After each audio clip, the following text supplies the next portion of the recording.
We need more engineers around us in this world to make the world a better place to live. I have more questions than I have answers for. When I solve a problem, I feel really great. My name is David Applehunt, and I'm studying aerospace engineering. My name is Marquera Salazar, and I'm studying civil environmental engineering.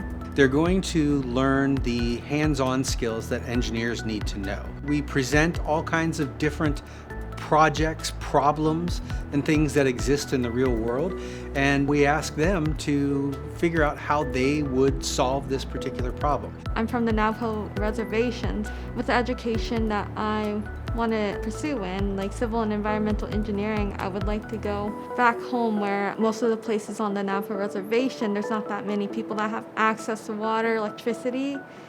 So I would like to help with the water treatment and purifying some of the water there and finding solutions to that problem. Yeah, I'm interested in designing the rockets.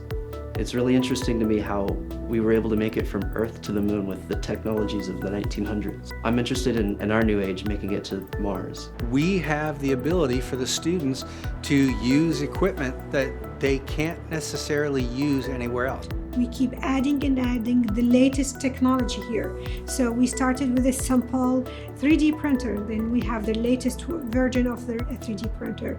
We have the newest software. There's a lot of hands-on. You do it by your hand and you will be super ready for the next step in your career and your life. It's helped me in understanding the methodology that goes into engineering. This is the place to be to follow your dreams.